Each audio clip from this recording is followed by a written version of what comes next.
This is an audio short story, No Matter What, by Jim Pope, read by Quack McMullard, Chapter 8. No Matter What, Chapter 8.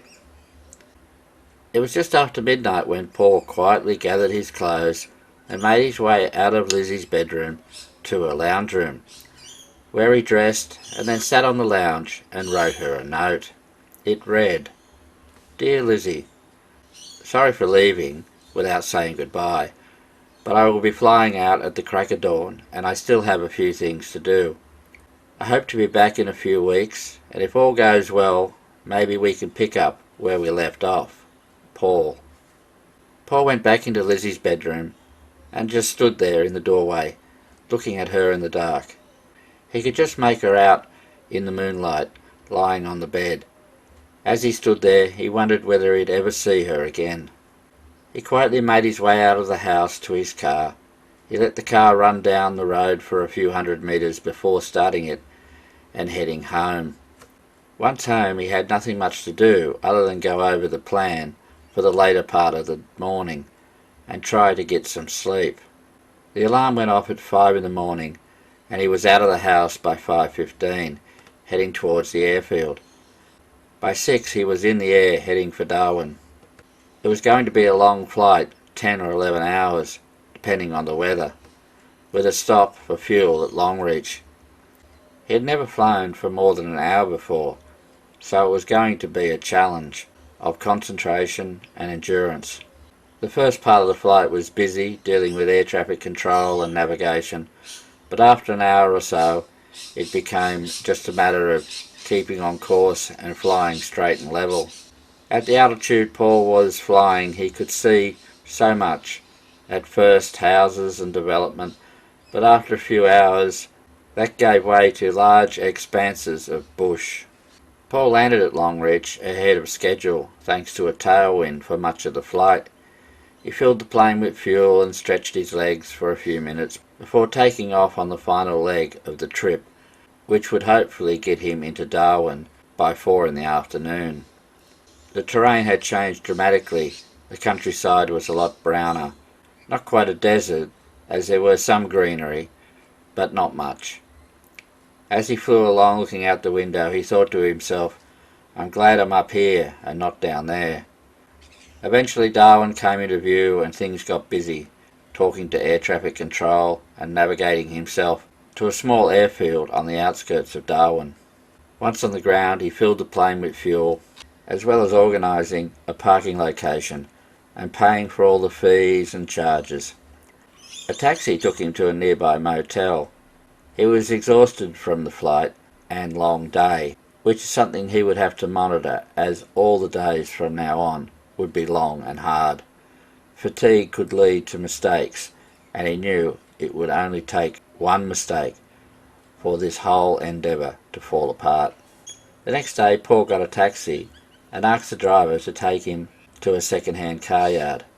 There was half a dozen car yards all clustered together, but one seemed to be specialising in four-wheel drives, so he wandered around looking at what was on offer. He settled on a 10-year-old Toyota Land Cruiser and bought it. In addition, he needed 2 small four-wheel drives, but he did not want to draw attention to himself by buying them all from one location. He then headed to the waterfront to check out the yacht and to talk to the maintenance company he had employed to go over it and make sure it was in good condition. The other job for this company was to mount a powered inflatable on the deck as an additional life raft. The yacht seemed to be in first-class condition, and the company appeared to know what they were doing. They reported that it had been serviced and was ready to go. So far, so good, Paul thought to himself. After lunch, he found a company selling trailers and purchased a registered second-hand car trailer. He then found a storage facility and rented 3 car spaces for a month. These were for the car trailer, which he left there, and the other 2 were for the small four-wheel drives. Time was beating him, so he headed back to the motel. The next day, Paul spent the morning looking for 2 small four-wheel drives, eventually purchasing 2 Subaru Foresters from different dealers and taking them to the storage facility. One was purchased using the false identity of Matthew Johnson, which he was planning to use once he got back, but the other one was purchased in his own name, as it would be the car Janet would drive home when she got back. In the afternoon he shopped for camping equipment and enough food and supplies for both the Land Cruiser and the yacht. He also purchased a number of camouflage nets from an army surplus store. His schedule only allowed one day for all these purchases, so he was now a day behind, adding more pressure on Paul. Early the next morning Paul drove to the airfield, did all his pre-flight checks, and took off for what would be a very challenging day. It was another all-day flight, but this time over water, something he had never done. The plane was equipped with satellite navigation, but he still had to do it all the old-fashioned way, just in case. He would refuel in Diazepam and then fly on to the final destination. The first part of the flight went well. Flying over the ocean was strange, very much a matter of I'd rather be up here than down there. He landed in Diazepam and had to deal with the immigration and customs. But he had no problems, except it took time. From there he continued his trip, but now running late.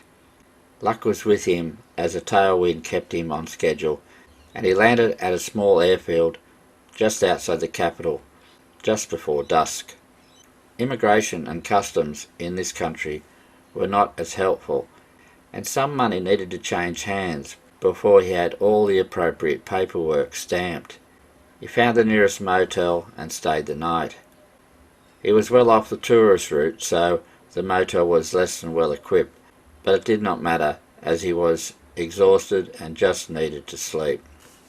The sun brought in a new day and another busy day for Paul. He found a taxi who would take him into the city, where he went to see Janet's solicitor, and then on to the prison to visit Janet. The solicitor reaffirmed his view that it was all hopeless and of course wanted more money. Paul's opinion of solicitors was never very high, but after all this he thought very little of them. The saying, lower than a snake's belly, came to mind. After arriving at the prison, Paul's spirits fell, as it was such a gloomy place, and when he saw Janet he struggled to keep up the strong big brother image. She looked awful. She had lost weight, her hair was long and unkempt. They both struggled to muster a smile, but after a few minutes she brightened up and talked about how she spent her time. Paul told her of his plan. At first she disapproved, but after a while it seemed to grow on her and give her some hope. She told him about the prison schedule and, importantly, the times each day that she would be in the exercise yard. As Paul left the prison, he looked around at its security and realised that if anything was to go wrong with his plan, then it's here. Once outside, he looked for the best place to place the smoke bombs and gave some thought on how he would do that. Paul waved down a taxi which took him to the airport, where he took a flight to Darwin. This part of the plan was a worry, as if anyone was monitoring him, they would wonder why he arrived in a light plane and was flying out on a commercial flight only a few days later. He hoped no one would notice. At the check-in desk, the officials doing the paperwork looked at Paul and then called a policeman over, who asked Paul why he wasn't using his light plane to fly out. Paul replied that the plane was playing up and he had to go to Darwin for parts, and that he would be back in a few days. This seemed to satisfy the policeman, and all his paperwork was then stamped. Paul didn't manage to get any sleep on the plane, due to some noisy passengers celebrating one of their number's birthday. The plane landed in Darwin just after 9 o'clock, when Paul got something to eat and found the nearest motel for some much-needed sleep. Another day and another busy day for Paul. A taxi took him to the airfield so he could pick up the Land Cruiser he had left there a few days earlier. He then headed for the storage facility where he connected the car trailer and loaded one of the Foresters. It was 10 in the morning before he drove away from the storage facility, heading for the Western Australian border. It was a good day and a half drive to Wallet's Inlet, and over 150 kilometres of that being dirt. The last few kilometres could well be across country, but he would have to work that out once he got there. The road was in good condition where he was, but not that lonely. A car would go the other way every few minutes, and semi-trailers were plentiful. Paul had to concentrate as the trailer was not that well balanced and would get up a bit of a sway if he went over 100 kilometres per hour. As the kilometres ticked by, Paul found his thoughts going back to his childhood, a simpler time for him and Janet, riding their bikes to school. How did it come to this? It was dark when he turned off the main road onto a dirt road that would take him towards Wallet's Inlet. He continued for about another hour before pulling over to have something to eat and to get some sleep. Paul slept well considering where he was. The seats in the Land Cruiser did recline a bit, which was helpful. Paul woke to sunlight pouring in through the windscreen. It felt like it would be a hot day. He had some breakfast before checking all was well with the Land Cruiser and the car trailer, making sure the Forester was still strapped down tightly. The landscape was dry and sandy, with some scraggy looking bushes trying to grow here and there. He was well and truly aware that he was in a desert. He still had about 100 kilometres to go before reaching his destination, and the road would only get worse the further he went. After about 4 hours of driving, the road started to peter out. Paul stopped to check his map and GPS. By his best guess, he was just about there. The GPS said he was about 2 kilometres away, and looking at the map, he came to the same conclusion. Paul unloaded the Forester and drove it across country in the direction of what he hoped would be the upper reaches of Wallet's Inlet, and much to his relief it was.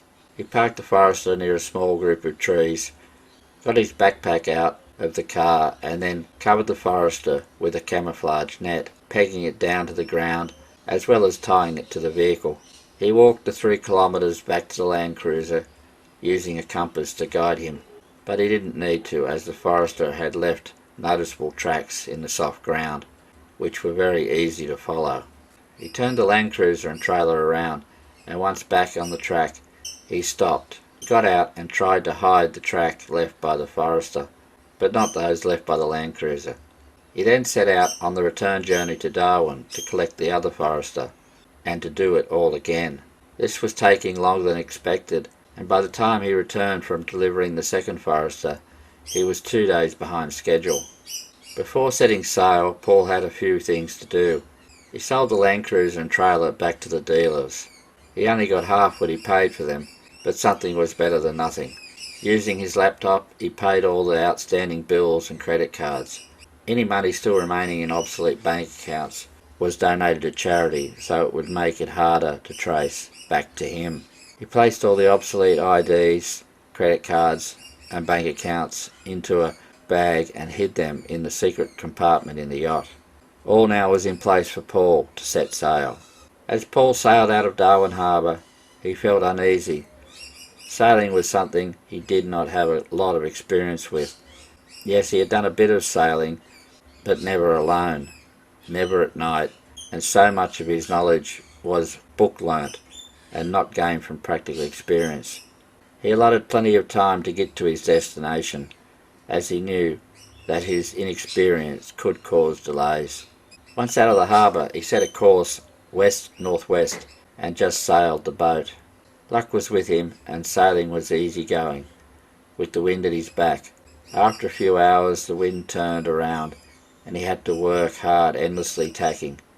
He needed to get out of the shipping lanes before night, as it was one thing to dodge supertankers during the day, but it's something completely different at night. By the time the sun went down, he was 250 nautical miles west of Darwin, well off the coast, in open ocean, and well out of the shipping lanes. He set a storm sail and got some sleep. The sun came up on Paul's second day at sea, with the weather fine, the seas calm, and the winds from the southeast. Sailing in weather like this was a pleasure. The boat just about sailed itself, and Paul did not have to do much, just keep the boat to the wind and enjoy the ride. Being out in the ocean made Paul feel somewhat insignificant. Nothing but ocean as far as he could see in all directions, with only a few dolphins and sharks for company. He enjoyed watching the dolphins swimming in the bow wave, but he could live without the sharks. A beautiful red sunrise greeted Paul on his third day at sea, which reminded him of the old saying, "Red sun in the morning, sailors be warned. Red sun at night, sailors delight." But then he thought, is it the other way round? He could not remember, so only time would tell. The weather started to deteriorate as the day went on. The wind got up, the waves got bigger, the sky got darker. Paul battened down and stowed away. He dropped the sails and then set a storm sail before sitting at the helm awaiting his fate. He would have to sail with the wind to ride out the storm, which would take him away from his destination. As darkness fell, the storm was in full force, and all Paul could do was ride it out. He had never experienced anything like it. The yacht rolled and pitched and threw Paul around endlessly, but eventually it passed and the weather calmed down. He checked the yacht for damage, but all seemed well, other than the GPS had failed, so Paul had to navigate the old-fashioned way. It took a bearing and found he was a long way off course, so he set a new course and raised every sail he had in the hope of making up some time. The next days went well without problems. The weather was good and the wind moderate. Paul had not seen anything other than a few dolphins, sharks and a whale for over a week, but now he could see a supertanker on the horizon, which meant he was getting closer to his destination. He changed course to avoid it and sailed east before turning north, taking him across the shipping lanes. He started seeing local fishing boats, but he managed to keep his distance until the island he was heading for came into view. Paul sailed around the island looking for somewhere to hide the yacht. He had to sail around it twice till he saw a possible location. He lowered the sails and started the engine and manoeuvred in close to the shore. A landslip had brought down some trees into the ocean, which created a small breakwater, and some of the trees had continued to grow, making a perfect place to hide. He steered the yacht in and dropped anchor. For the first time, Paul could relax and get a good night's sleep. The next day dawned fine and clear, but Paul had work to do. He launched the inflatable and ran lines from the yacht to the shore and to trees in order to ensure the yacht's safety. Just before dusk, he headed towards the mainland in the inflatable, and what fate may bring. Copyright 2022. To listen to or read more chapters, go to www.yellowduckmotorsport.com. Click on Books, drop-down menu, then click on No Matter What. To listen to more chapters or to read, click on Chapters.